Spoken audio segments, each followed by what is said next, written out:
आज जो हम स्टार्ट करने वाले हैं वो हम करने वाले हैं MS एक्सेल। एक्सेल स्टार्ट करने के लिए आप यहाँ से जाइए और यहाँ से आप सिंपल एक्सेल भी लिखेंगे तो भी आपका एक्सेल आ जाएगा, ठीक है। या फिर आप यहाँ पे जाकर ऑल प्रोग्राम्स में हमारा माइक्रोसॉफ्ट ऑफिस होता है। ऑफिस के अंदर यहाँ पे एक्सेल, यहाँ से भी ओपन कर सकते हैं। तो आपके दो तरीके हैं जहाँ से आप ओपन कर सकते हैं। वैसे और भी तरीके हैं, रन में जाके भी ओपन किया जा सकता है। अब रन कैसे ओपन करते हैं, रन मैं बता देती हूँ। का रन होता है विंडो R। जैसे हम विंडो R प्रेस करते हैं तो ये हमारा रन ओपन हो जाता है। रन में भी यहाँ पे क्या होता है, यहाँ पे कुछ कमांड लिखनी होती है कि आपको क्या ओपन करना है, वर्ड करना है, एक्सेल करना है या पावर पॉइंट करना है। तो एक्सेल ओपन करने के लिए हम एक्सेल लिख के एंटर करते हैं तो ये हमारा MS एक्सेल ओपन कर देता है, ठीक है। तो इस तरह से हमारा एक्सेल ओपन होगा। अभी एक्सेल ओपन हो रहा है, ये रिसेंट फाइल्स दिखा रहा है कि जो भी हमारी फाइल्स ओपन थी तो वो दिखा रहा है। इसके बाद आपका यहाँ पे कुछ बने हुए आपके टेम्पलेट्स होते हैं, जिस टेम्पलेट्स को आप ओपन कर सकते हो। हमने इसमें लिया ब्लैंक डॉक्यूमेंट। ब्लैंक डॉक्यूमेंट का मतलब होता है ब्लैंक एक्सेल शीट जो होती है। तो हमने ब्लैंक वर्कशीट ली है बेसिकली, तो वो हमारा ब्लैंक पेज आ जाएगा, ब्लैंक शीट आ जाएगी जिसके ऊपर आप काम कर सकते हो। एक्सेल में कुछ बेसिक चीज़ें हैं जो मैं आपको बता देती हूँ, जिसके अंदर एक्सेल में यहाँ पे आप नीचे देख रहे हो, यहाँ पे शीट 1 है। तो इसके अंदर क्या होता है, इसमें आप मल्टीपल शीट इंसर्ट कर सकते हैं। ये शीट 1 हो गई, ये साथ में प्लस दे रखा है तो आप एक और शीट इंसर्ट कर सकते हैं। प्लस प्रेस करके एक और शीट इंसर्ट कर सकते हैं, एक और शीट इंसर्ट करते हैं। आप इसमें शीट इंसर्ट कर सकते हो। इसमें कितनी शीट इंसर्ट की जा सकती है, इसमें टोटल जो है 255 शीट्स इंसर्ट की जा सकती है, यानी कि 255 शीट्स आप इंसर्ट कर सकते हैं। एक शीट के अंदर, जो हम शीट की बात करते हैं, इस शीट के अंदर क्या होता है, जो ये ABCD ये लिखा होता है, इसको हम कहते हैं कॉलम। और जो ये 1 2 3 4 5 6 है, ये होता है रो। जैसे इस पर क्लिक करेंगे तो देखिए ये हमारी कंप्लीट एक रो सिलेक्ट हो गई। अब हम C पे क्लिक करते हैं तो कंप्लीट एक कॉलम सिलेक्ट हो गया। हाँ जी मैम, शीट डिलीट कैसे करेंगे? अगर डिलीट करनी हो तो शीट पे आप राइट क्लिक करिए, राइट क्लिक करके आपको ऑप्शंस मिल जाएंगे तो यहाँ से भी डिलीट कर सकते हैं। तो शीट इंसर्ट कर सकते हैं, डिलीट कर सकते हैं। यहाँ पे रो एंड कॉलम है। अब इसमें मैक्सिमम कितनी रो एंड कितने कॉलम हैं कैसे पता चलेगा, तो अगर आप एरो की प्रेस करके अगर आप इसमें जाते हैं तो बहुत सारे कॉलम हैं, आप जाते जाइए, आपको मतलब एक्चुअल एंड नहीं दिखेगा, बट एंड तक अगर आपको पहुंचना है तो कंट्रोल के साथ जो राइट एरो की है उसको प्रेस कर दो, कंट्रोल के साथ राइट एरो की। तो ये हमारा लास्ट किस पे पहुंच गया, लास्ट कॉलम पे पहुंच गया। तो जो लास्ट कॉलम है उसका नंबर है XFD। अब XFD का मतलब क्या है कि कितने कॉलम है इसमें। एक्चुअल इसमें जो ABCD करके जब Z तक ख़त्म होता है तो दोबारा से AA AB AC AD इस तरह से दोबारा से जो कॉलम्स के नंबर हैं, नेम हैं, वो इस तरह से बदल जाते हैं। तो आप ये सोच सकते हैं कि अगर ये 3 डिजिट्स में आ गया, मतलब 3 में आ गया है, तो इसमें बहुत सारे हमारे कॉलम्स हैं, ठीक है।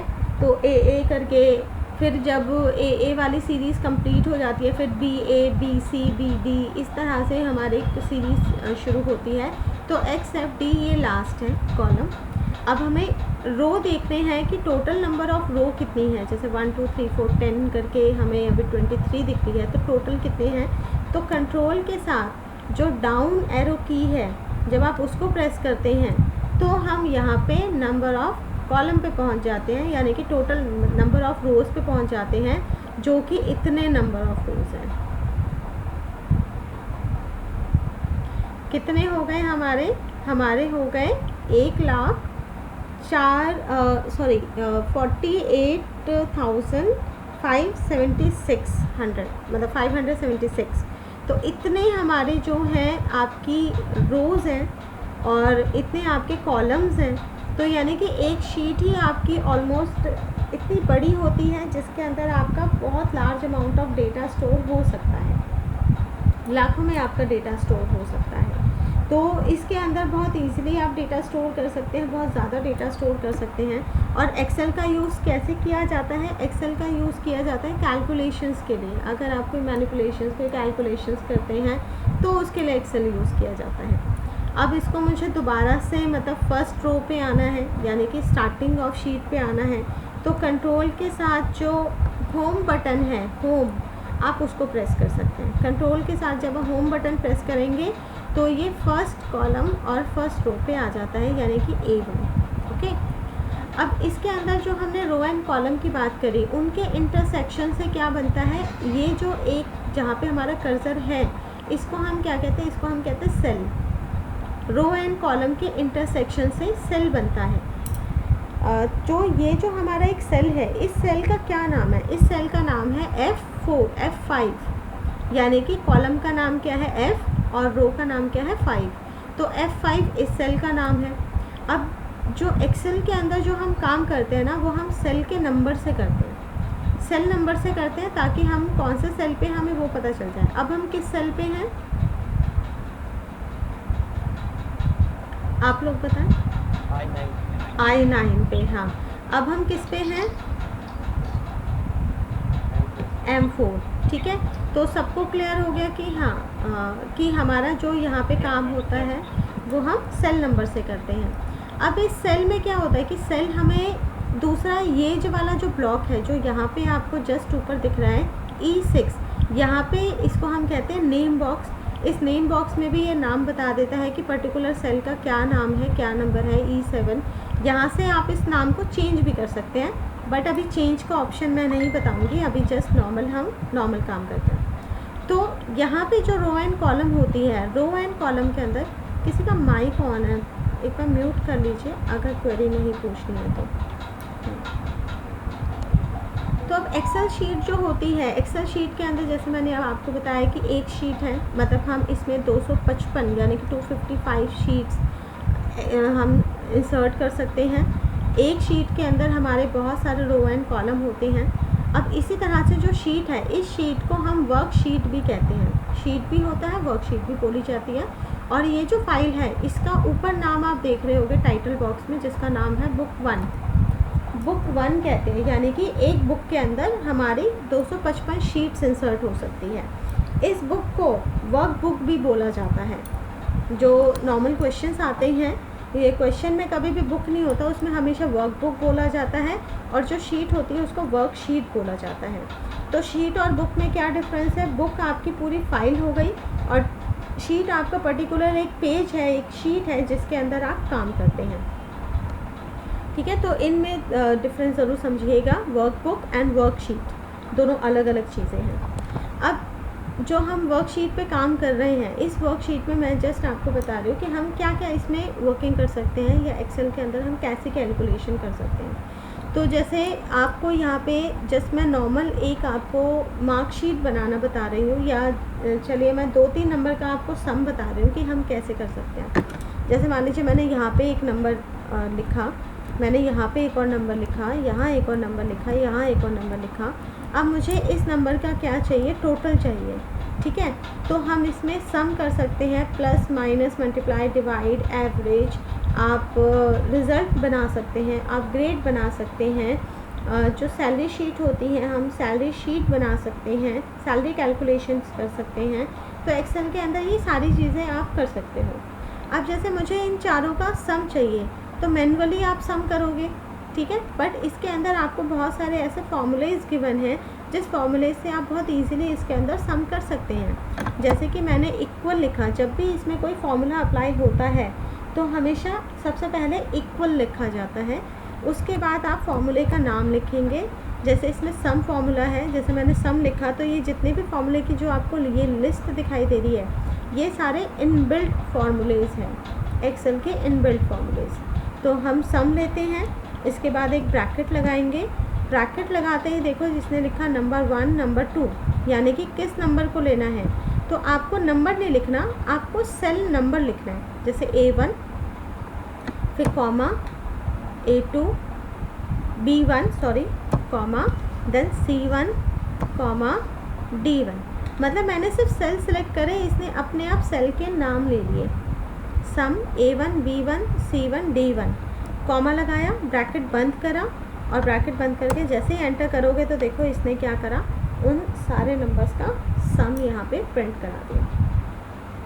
इसमें सिर्फ इतना ही पावर नहीं है कि आपने जो नंबर्स लिखे उस नंबर का इसने सम प्रिंट करा दिया। अगर मान लो इस नंबर में कुछ चेंजेस होता है, मैं इस 45 को 90 कर देती हूँ, ठीक है, और जैसे ही आप एंटर करते हैं तो देखना अभी टोटल जो है, जो हमने सम किया था उसकी अमाउंट भी चेंज हो जाएगी। अभी मैंने एंटर नहीं किया है, आप रिज़ल्ट पे ध्यान दो। देखो जैसे मैंने एंटर करा तो रिज़ल्ट हमारा 169 से 214 हो गया। तो ये कैलकुलेशन इस तरह से करता है कि अगर आप कोई भी प्लस माइनस कर रहे हैं, जैसे इसमें अगर वैल्यू घट गई तो टोटल नंबर ऑफ़ अमाउंट भी घट जाएगा, यहाँ पे कुछ चेंजेस हो गए, ठीक है, तो टोटल नंबर ऑफ़ अमाउंट भी उसी तरह से चेंज हो जाएगा। यानी कि जो हम फॉर्मूला लगा रहे हैं वो फॉर्मूला आपको सिर्फ एक बार लगाना है, और जो रॉ वैल्यू आप दे रहे हो उस रॉ वैल्यू के अंदर जैसे भी जो भी चेंजेस होते हैं वो चेंजेस अपने आप जो टोटल है या जो फॉर्मूलाज आपने लगाया उस अमाउंट पे अपने आप ही रिफ्लेक्ट हो जाता है। तो इसलिए एक्सेल का ज़्यादा यूज़ किया जाता है कि अगर हमारे इसके अंदर चेंजेस कुछ होते हैं तो वो चेंजेस हमारे जो है साथ के साथ रिफ्लेक्ट होते हैं, ठीक है। तो ये हमारा क्या है कि इस तरह से हम फॉर्मूलाज यूज़ कर सकते हैं। एक्सेल के अंदर भी आपके home, insert, page layout, formula, ये डेटा, बहुत सारे आपके मेन्यूज़ हैं। उन मेन्यूज़ को हम बाद में करेंगे। पहले हम इसमें कुछ कैलकुलेशंस शीट्स देख लेते हैं कि हम कैलकुलेशंस कैसे करेंगे। तो जस्ट मैं आपको आज एग्जांपल की एक जस्ट नॉर्मल एक मैं स्टार्टिंग एक मार्कशीट में बनाना बताती हूँ आपको कि हम एक मार्कशीट कैसे प्रिपेयर कर सकते हैं। अभी तक जो मैंने बताया वो सबको क्लियर है? मैम फॉर्मूला वाला फिर से बताना। फार्मूला वाला फिर से बताऊं। देखिए अगर मुझे सम निकालना है, अब मुझे टोटल यहाँ पे निकालना है, तो कहीं पे भी आप टोटल निकाल सकते हो, इसमें कोई ऐसी पाबंदी नहीं है कि इसके सामने निकालना है, आप नीचे भी निकाल सकते हो, कहीं पे भी निकाल सकते हो। जैसे मुझे यहाँ पे सम करना है तो अब मैंने लिखा इक्वल, सबसे पहले कोई भी फार्मूला लगाएंगे तो इक्वल, देन इसमें इनबिल्ट फार्मूला है सम, ब्रैकेट, अब जो नंबर देने हैं number, comma, second number, comma, third number, comma, fourth number. यहाँ पे जो काम होता है ना वो हमेशा सेल नंबर से काम होता है, ठीक है। अब समझ में आया फार्मूला?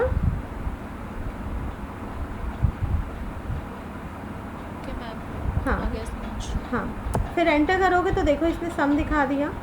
इसमें सम हम ऐसे भी लिख सकते हैं, एक और मैं तरीका आपको बता देती हूँ। जैसे मैंने सम लिया और मैंने यहाँ पे मैन्युअली नंबर लिख दिया कॉमा लगा के, ठीक है, और फिर आपने ब्रैकेट बंद कर दिया और आप एंटर करते हो तो ये सम तब भी देगा, ठीक है, ये टोटल तब भी देगा।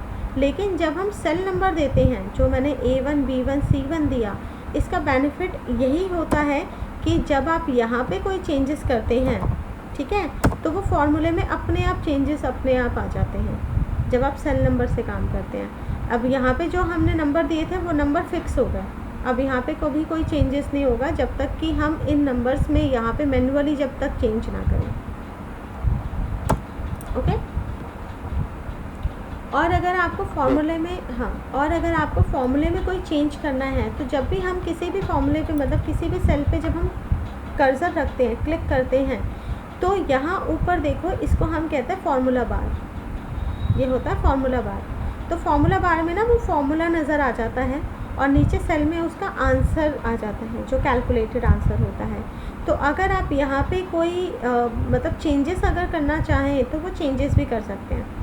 जैसे कि A1 B1 C1 D1, मैं एक 5वां नंबर भी ऐड करना चाहती हूँ। कौन सा? जो नंबर होगा मेरा E1 में, बट E1 में अभी मेरा ब्लैंक है, खाली है, बट मैंने फार्मूला में चेंज कर दिया। जैसे ही आप एंटर करते हैं तो इस फार्मूला में तो E1 है, बट इस फार्मूला की बात करें तो यहाँ D1 ही है। तो अब जैसे मैं इस सेल के अंदर अगर कोई नंबर ले लेती हूँ तो वो सम देखो यहाँ रिफ्लेक्ट हो गया उसका, बट यहाँ नहीं आया क्योंकि इसके अंदर हमने E1 लिया ही नहीं था और इसके अंदर हमने E1 भी लिया है। ठीक है, तो फॉर्मूला में कोई चेंज करना हो तो फॉर्मूला बार में आके आप चेंज कर सकते हैं। ठीक है, क्लियर है? Yes ma'am. ओके, चलिए, तो अब मैं आपको एक्चुअल में प्रैक्टिकल यूज़ बता रही हूँ, जिसके अंदर हम एक मार्कशीट बनाएंगे। तो मार्कशीट के लिए पहले हम लेते हैं नेम, ठीक है, और मार्क्स वन को हम जो सब्जेक्ट है हम M1, M2, M3 से डिनोट कर रहे हैं। आप मार्क्स भी लिख सकते हैं M4, M5। हमने 5 सब्जेक्ट लिया, फिर हम इसका निकालेंगे टोटल, फिर हम इसका निकालेंगे एवरेज या परसेंटेज। मैं अभी ऊपर सिर्फ हेडिंग्स आपको डाल रही हूँ, हेडिंग्स डाल के दिखा रही हूँ। और इसके बाद हम परसेंटेज के बाद हमारे देन निकलता है हमारा ग्रेड। ठीक है, ग्रेड या आप रिज़ल्ट ले लो कि आप पास है या फेल है, और उसके बाद हमारा आता है ग्रेड कि आपकी कौन सी ग्रेडिंग पे आता है। तो ऑलमोस्ट जो हमारा एक रिज़ल्ट बनता है उस रिज़ल्ट के अंदर यही सारी चीज़ें होती हैं। असाइनमेंट के मार्क्स और चीज़ें आप ऐड कर सकते हैं। दूसरा, मैं यहाँ पे एक हेडिंग डालना चाहती हूँ जिसको हम मार्कशीट कहेंगे। तो मैंने ये सारा सेल सेलेक्ट करा और सिलेक्ट करके मैं इन सबको ना एक ही बनाना चाहती हूँ। तो यहाँ ऑप्शन आता है मर्ज एंड सेंटर। जैसे ही आप इस पर क्लिक करते हैं तो ये सारा सेल एक साथ हो गया और इस पर मैं लिख देती हूँ मार्कशीट। ठीक है, अब थोड़ी फॉर्मेटिंग कर लेते हैं ताकि इसका हम साइज़ बढ़ाना चाहें तो साइज़ बढ़ा सकते हैं। ठीक है, और बोल्ड कर दिया। यहाँ पे जो सेल है इनको भी मैंने सेलेक्ट करके क्या कर दिया, बोल्ड कर दिया। ओके, अब हम यहाँ पे नेम लेंगे। नेम में जस्ट नॉर्मली अभी फ़िलहाल ABCD करके ले रही हूँ, आप नेम दे सकते हैं प्रॉपर। और यहाँ पे मैं कुछ मार्क्स ले लेती हूँ।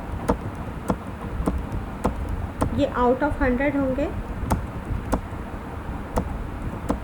100 में से हम मार्किंग कर रहे हैं।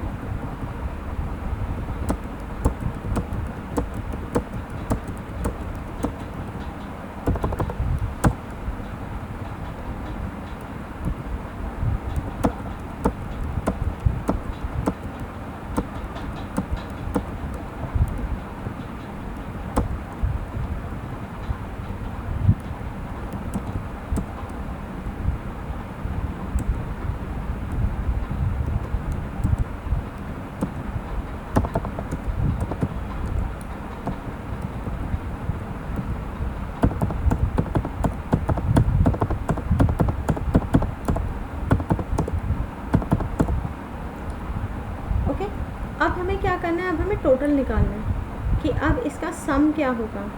तो सम करने के लिए वही जो अभी हमने सम वाला फॉर्मूला लिया था हम वही लेंगे। इक्वल्स टू हम लिखते हैं सम ब्रैकेट, और सम करने के बाद जैसे आपको ये 5 नंबर का सम करना है तो अभी तक हम एक एक करके कॉमा कॉमा लगा रहे थे ना, आप एक साथ ना ऐसे रेंज भी दे सकते हैं। जैसे मैंने एक साथ ये सारा सिलेक्ट कर लिया तो आप यहाँ पे फॉर्मूले में देख रहे होंगे B3:F3।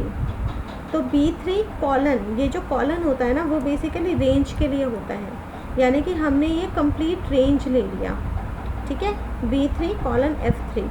तो एक साथ मतलब B3 से F3 के बीच में जितने भी जो भी सेल हैं ये सारे सेल को लेगा। ठीक है, तो इस तरह से हमने एक सम कर लिया। या फिर आप अलग अलग जो मैंने जस्ट अभी बताया था अलग अलग लेने के लिए आप वो भी कर सकते हो। जैसे कि ये लिया, देन कॉमा, फिर अलग, देन कॉमा, फिर अलग। तो इसमें क्या होता है, इसमें थोड़ा सा टाइम ज़्यादा लगता है, आप कॉमा कॉमा लगा रहे हैं। तो आप एक साथ कंप्लीट रेंज ही ले लो। ठीक है, रेंज लेके ब्रैकेट क्लोज। ध्यान रखना इस फॉर्मूले वाली सेल को नहीं लेना, बस यहाँ से पीछे तक लेना है और एंटर करते इसने सेकंड निकाल लिया। अब जैसे अब मैं 1 बाय 1 मैंने 2 तो फॉर्मूले लगा दिए, अब मुझे बाकियों में भी सम निकालना है। तो अगर मैं एक एक करके अगर मैनुअली अगर मैं फार्मूला लगा रही हूँ तो भी हमारा टाइम बहुत ज़्यादा लगेगा।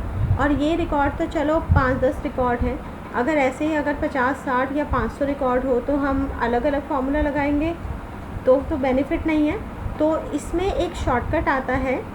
आप ये जो कॉर्नर पे एक बटन है उस पर आप देख रहे होगे, जैसे मैंने कॉर्नर पे कर्सर लेके गई तो ये प्लस के साइन में बदल गया। इसको हम क्या करेंगे, इसको हम ड्रैग करेंगे माउस के साथ। माउस के साथ जैसे ही आपने ड्रैग करा जहाँ तक आपको फार्मूला चाहिए, आप माउस छोड़ो, ये सारे फार्मूले इसने अपने आप अप्लाई कर दिए। ठीक है, तो यहाँ से ऐसे ही होता है कि यहाँ से कॉर्नर से बस आपको ड्रैग करना है, ये अपने आप अप्लाई करने का। और अप्लाई करने का मतलब ये नहीं है कि नंबर गलत देगा। ये देखो, ये अब हम 10th पे हैं तो फॉर्मूले देखो B10 से F10 ही लिया, मतलब B10 से इसके मतलब अपनी अपनी रो का ही लिया, जो आप रो दे रहे हो उसी रो का लेगा। तो ये रिलेटिवली जो सेल नंबर है वो भी चेंज हो जाएंगे। जैसे इसके लिए सेल नंबर देखो, यहाँ पे चेक कर रहे हो B5 से F5 का, यहाँ पे जब आप क्लिक करोगे तो B8 से F8 का, तो उसने अपने सामने वाले नंबर से लिए हैं। ठीक है, मैं यहाँ से कर्सर चेंज, एक चीज़ में मैम, हाँ जी मैम बोलिए। मैम जैसे आपने मार्कशीट मर्ज करी है, वैसे नेम और M1 M2 ये सब बी सेंटर में कैसे आएंगे? सेंटर में, हाँ बताती हूँ सेंटर में कैसे आएंगे। वो तो आप सेलेक्ट कर लो, सेलेक्ट करके ये देखो अलाइनमेंट आता है सेंटर, ये देखो सेंटर हो गया। ऐसे ही बोल रहे होगे ना मैम? मैं एक साथ कर रहा हूँ तो उस जी जी जी मैं ऐसे ही कह रहा था मैम। लेकिन ना मेरे जब मैं कर रहा हूँ ये चीज़ें तो उसमें थोड़ा सा जो नेम है वो सब कॉलम में आ रहा है एक साथ। तो फिर आप तो आपका ना सेलेक्ट नहीं हो रहा होगा, आप ऐसे ड्रैग कर दे रहे होगे, ये हो रहा होगा आपका, यही हो रहा है। हाँ, तो इसका मतलब क्या है कि आप जो सिलेक्ट कर रहे हैं ना वो कॉर्नर से पकड़ रहे हो। कॉर्नर से नहीं पकड़ना, कॉर्नर से पकड़ने पर वही चीज़ नीचे कॉपी हो जाती है। जैसे मैंने अभी ये जो कॉर्नर से पकड़ के नीचे किया ना, तो इसका मतलब जो हमारी फर्स्ट सेल के अंदर जो चीज़ थी वही बाकी सेल में कॉपी हो गई। ठीक है, इसी तरह से जब आप ऐसे ड्रैग करते हैं कॉर्नर से पकड़ के, तो वो बाकी सेल में क्या करेगा, पहले वाले सेल को कॉपी कर देगा। तो इसने कॉपी कर दिया अभी। तो आपको मैम जो परसेंटेज, हाँ एक मिनट, जो इसमें सेलेक्ट करना है वो बस बीच में से पकड़ के ऐसे सेलेक्ट करना है, या फिर अगर आप शिफ्ट के साथ आप एरो की का यूज़ करके भी सिलेक्ट कर सकते हो। ठीक है, हाँ जी मैम जो आपने परसेंटेज लिखा है ना, वो सेल से बाहर चले जा रहा है। सेल से बाहर चले जा रहा है, बिल्कुल। इसके लिए क्या करेंगे, ऐसे आप सेल की विड्थ बढ़ा सकते हो। देखो यहाँ जो कॉलम है, कॉलम में आपको करना है कॉलम के नाम से, ठीक है। या फिर अगर मान लीजिए यहाँ पे जैसे ये कॉलम का नाम छोटा है और परसेंटेज ज़्यादा बाहर जा रहा है, तो आप एक और काम भी कर सकते हैं। जैसे इस कॉलम में ऊपर डबल क्लिक करिए, यहाँ पे डबल क्लिक करते ही ये अपने आप जो टेक्स्ट होगा ना उसके विड्थ के अकॉर्डिंग कॉलम का साइज सेट हो जाएगा। हाँ, अब नेक्स्ट फॉर्मूला पे आते हैं परसेंटेज। परसेंटेज कैसे निकाली जाती है?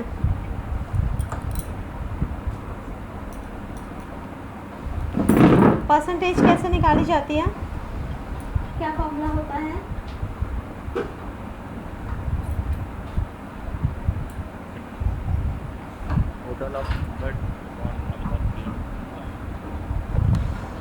Total number of number gain, मतलब जो हमने नंबर मिले हैं, जो मार्क्स ऑब्टेन्ड हैं, वो डिवाइडेड बाय जितने में टोटल मार्क्स और मल्टीप्लाई बाय 100, यही होता है। तो हम जस्ट यही फॉर्मूला अभी इस पे अप्लाई करेंगे ताकि हमारा परसेंटेज आ जाए।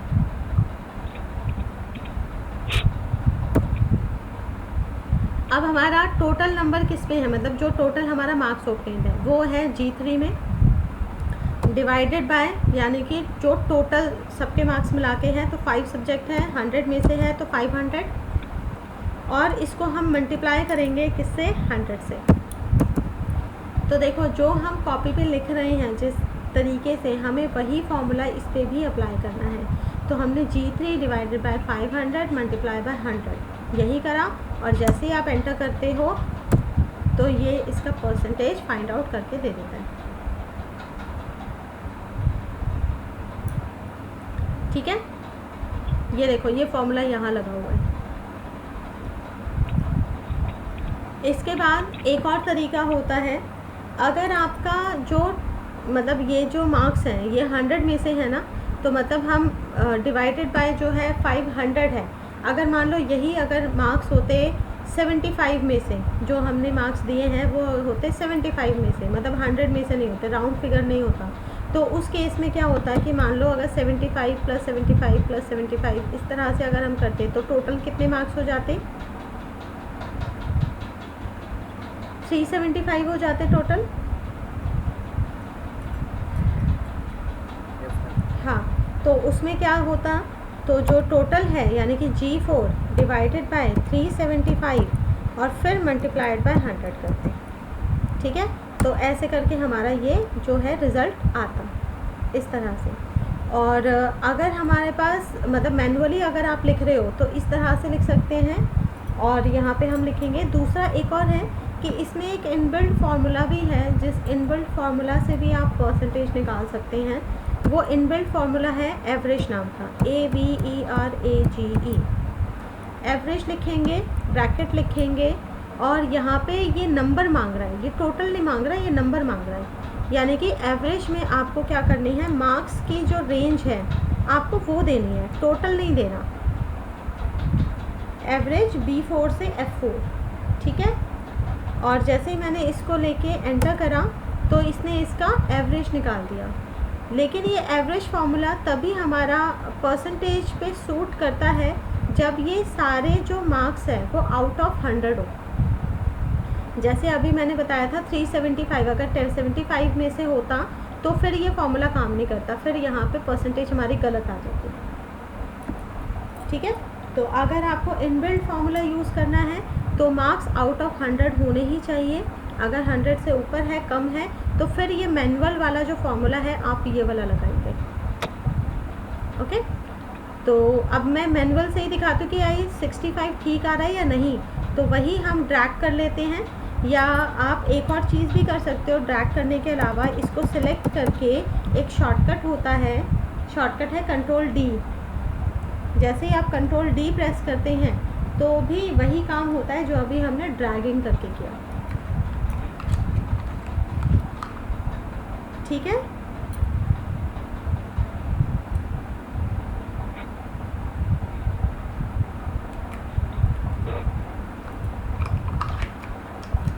यस सभी रिप्लाई करिए। हाँ, तो Ctrl+D करेंगे तो Ctrl+D से हमारा क्या होता है कि जो भी हमने फार्मूला लगाया था वो फार्मूला सब पे अप्लाई हो जाता है। अब नेक्स्ट हम बात करते हैं रिज़ल्ट की, कि रिज़ल्ट हमारा कैसे काम करता है, रिज़ल्ट हम कैसे देते हैं, रिज़ल्ट किस तरह से निकालेगा कि पास है या फेल है। तो रिज़ल्ट का क्या फार्मूला होता है, रिज़ल्ट का बेसिकली ये है कि अगर जो टोटल मार्क्स है, टोटल मार्क्स पे भी हम रिज़ल्ट निकाल सकते हैं, परसेंटेज पे भी रिज़ल्ट निकाल सकते हैं कि परसेंटेज अगर 33 से अबव है तो पास है, ठीक है, और अगर 33 से बिलो है तो फेल है। और अगर हम टोटल पे बात करते हैं तो 33 मतलब इसको अगर आप प्लस करो तो टोटल प्लस करने के बाद कितना आता है, यानी कि 33 अगर हम 33 × 5 करें तो हमारे पास आता है 165, यानी कि 165 हमारा टोटल मतलब मिनिमम नंबर है। अगर इससे ऊपर मार्क्स आते हैं 165 या इससे अबव तो पास है, अदरवाइज़ क्या है, फेल है, यही होगा।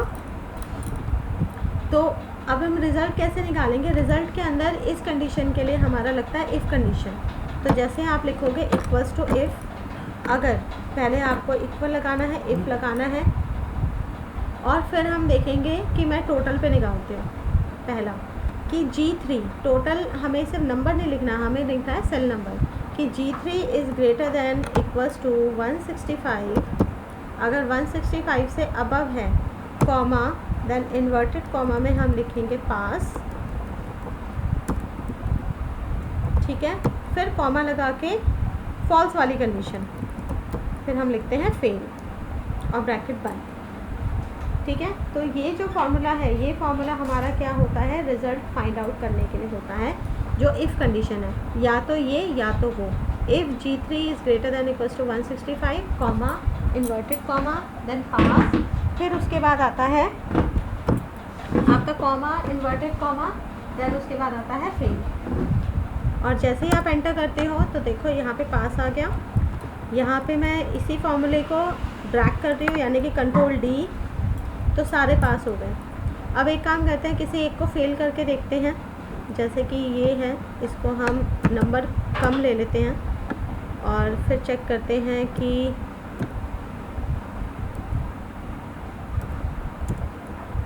क्या ये फेल की पोजीशन दिखा रहा है।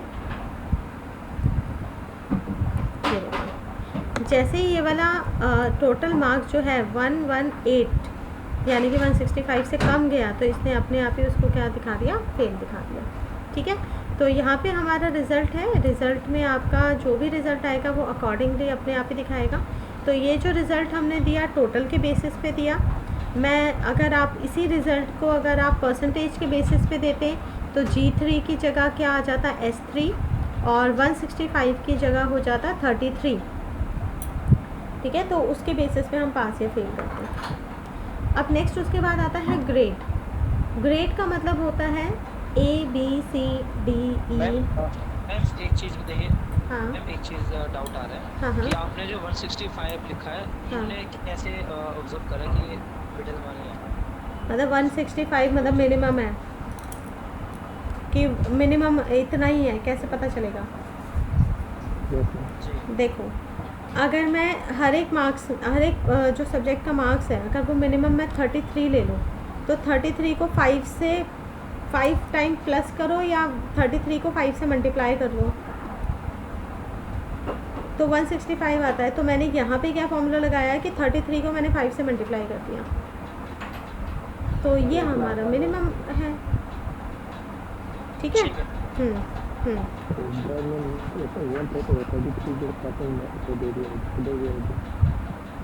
थोड़ी क्लियर नहीं आ रही, फिर से बोलिए।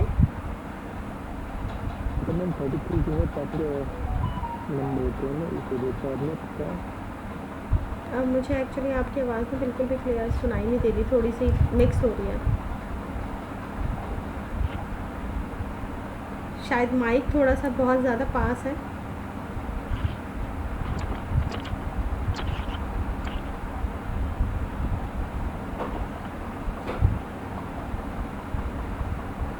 हेलो,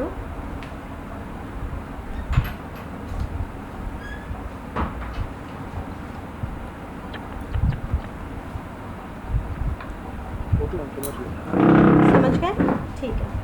अब हाँ, अब मैं नेक्स्ट जो आपको बता रही हूँ वो मैं बता रही हूँ ग्रेड का, कि हम ग्रेड कैसे निकालते हैं। तो ग्रेड के अंदर क्या होता है कि हमारे मल्टीपल ग्रेड होते हैं, जैसे A B C D E, जैसे आपके डॉइट में भी, ये निलिट में भी जो ग्रेड्स हैं।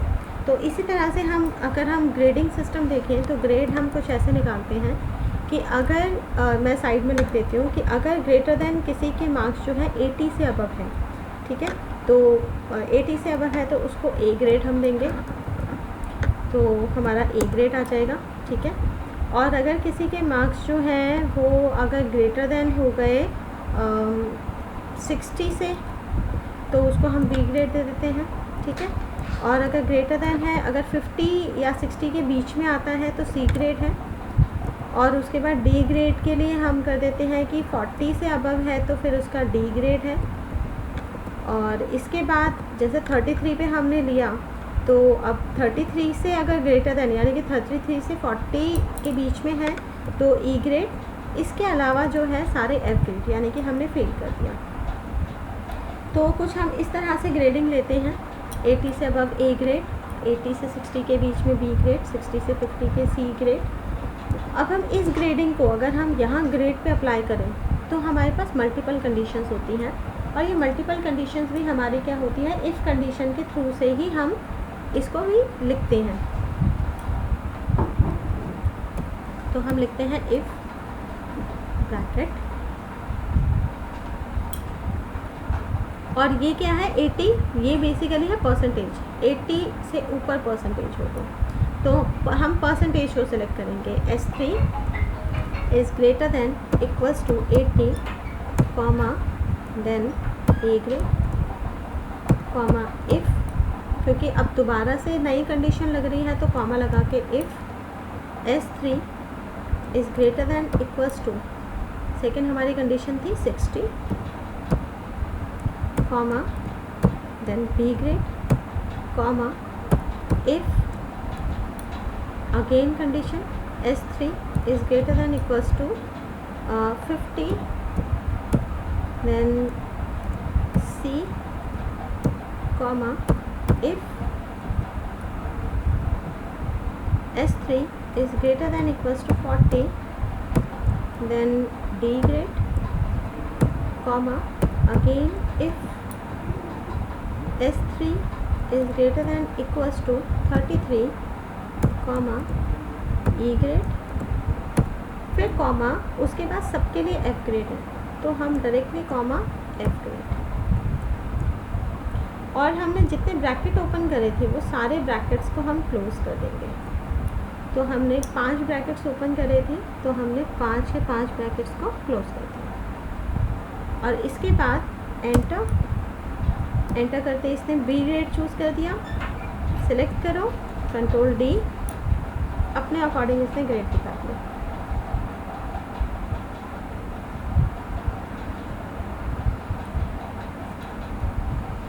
समझ आया फॉर्मूला?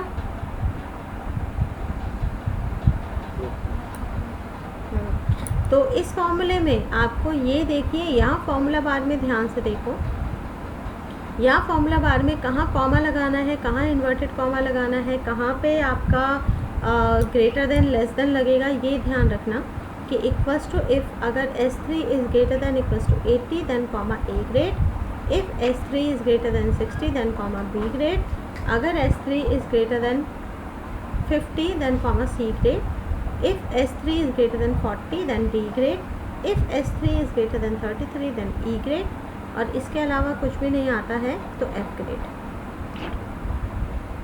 ठीक है, ये फॉर्मूला अगर आपको समझने में या थोड़ा सा देखने में थोड़ा सा अगर प्रॉब्लम हो रहा है, समझ नहीं आ रहा है, तो मैं आपको एक और तरीका बता देती हूँ कि जहाँ से भी आप ग्रेड ले सकते हैं। मैं यहाँ पे दूसरे तरीके से ग्रेड निकालना बताती हूँ।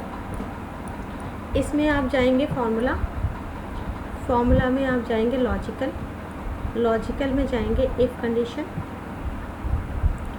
यहाँ पे कंडीशन आती है, इसमें मल्टीपल इफ़ होना चाहिए बट मल्टीपल इफ़ नहीं आएगा, इससे आप रिज़ल्ट निकाल सकते हैं, बट डबल इफ़ करके एक और ऑप्शन होता है।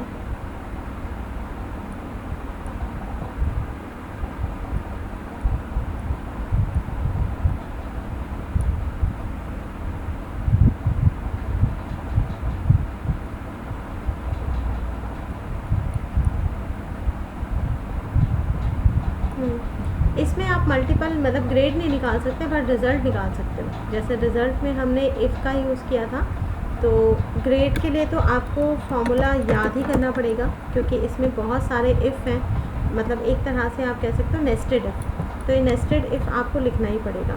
रिज़ल्ट अगर निकालना हो तो आप यहाँ से निकाल सकते हो कि जैसे अगर लॉजिकल टेस्ट की total is greater then equals to 165, तो यहाँ पे हमें क्या लिखना है पास, और यहाँ पे हमें क्या लिखना है फेल।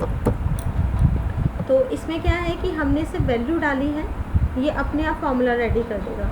जैसे ओके करोगे तो यहाँ देखो पास आ गया, और इधर देखो फॉर्मूला इसने रेडी कर दिया। तो जो फॉर्मूला अभी मैंने लिखा है पास रिज़ल्ट निकालने के लिए, ये सेम फॉर्मूला इसने यहाँ पे भी करा है। तो आप उस फॉर्मूले को समझ के खुद भी निकाल सकते हैं, या फिर अगर आपको यहाँ से अगर लेना है तो लॉजिकली आप यहाँ से भी ले सकते हैं, बट ये जो लॉजिकली लेगा वो सिंगल इफ़ का लेगा। जैसे ग्रेड में हमारे पास मल्टीपल इफ़ हैं तो इसको हम नेस्टेड इफ़ कहते हैं। तो नेस्टेड इफ़ का फॉर्मूला कुछ यहाँ इनबिल्ट नहीं है, तो नेस्टेड इफ़ का फॉर्मूला हमें खुद ही लिखना पड़ेगा। तो मैंने आपको समझा दिया कि कैसे करके हमें लिखा जाएगा और उसी हिसाब से आप नेस्टेड का यूज़ कर सकते हैं। ठीक है, तो ये मार्कशीट क्लियर है सबको? अभी हाँ, इस चीज़ से रिलेटेड कोई क्वेरी?